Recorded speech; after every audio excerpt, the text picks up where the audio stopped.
Well, no end to the political finger pointing, which looks likely to continue well past midnight tonight as the government hurdles toward a seemingly inevitable shutdown. Let's bring in former California GOP chairwoman Jessica Milan Patterson and National Review columnist Caroline Downey. Thank you both for coming on. Jessica, to you first. I want to put this poll up because I thought it was very instructive.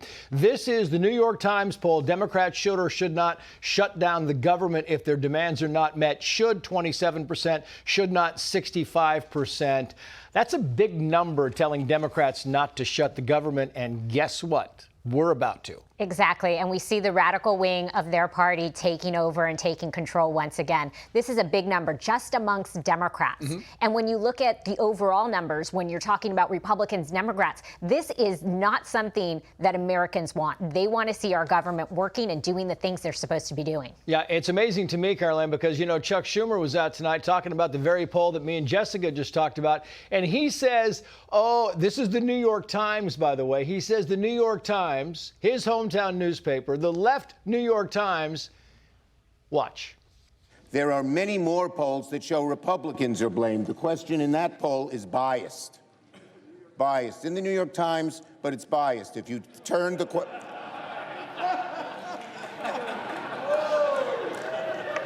That's true. I don't always believe the New York Times. You can be sure of that. And that wasn't a laugh track, Caroline. I mean, that was legitimate laughter right there.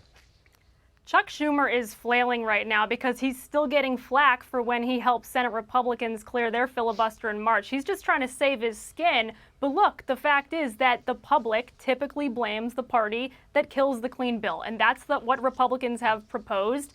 And they also don't like it when a party sabotages that whole process with a grab bag of goodies. Democrats have their laundry list. So this is the gamble that Democrats are making right now, Trace. And you got to look at what they're protesting. They don't want modest Medicaid reform. They don't want addresses of Medicaid recipients to be verified so that illegal aliens don't get covered. They don't want people who are eligible to do part-time work to get covered. All of this should be uncontroversial, but they're throwing a tantrum.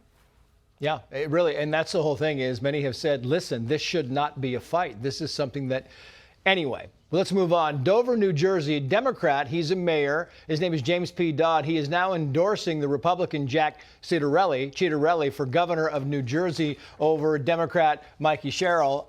He said the following about why. On day one, Jack made a commitment to end sanctuary cities, and the state of New Jersey will no longer be a sanctuary state. We need to let our law enforcement do their job, and I see these constant problems here in my small community in the town of Dover, and we need real solutions to the problem.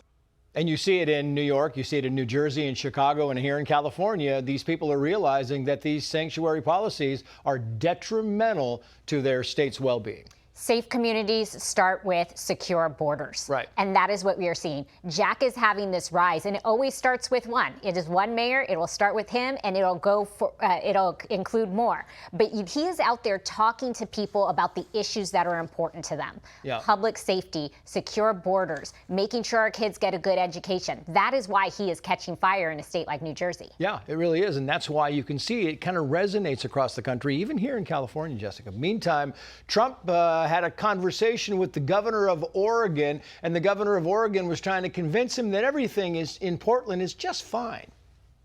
Portland, Oregon, where it looks like a war zone. And I get a call from the liberal governor, sir, please don't come in. We don't need you. I said, well, unless they're playing false tapes, this looked like World War II. Your place is burning down. I mean, you must be kidding. I mean, Caroline, you think these politicians would learn, right? Take the help, take the money, say thank you, and then move on, just like Muriel Bowser did.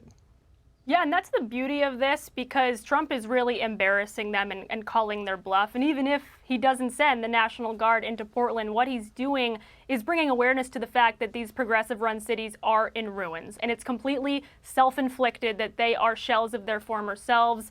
Portland has a homelessness crisis. It still has a drug abuse crisis, even though they finally recriminalized drugs after they had a long era of decriminalization. And so Trump is just putting their ineptitude on full display. And that is the greatest gift of all to Republicans. Yeah, but they still haven't come out and acknowledged that this whole legalizing hardcore drugs maybe was a mistake. Caroline Downey? Jessica, thank you both.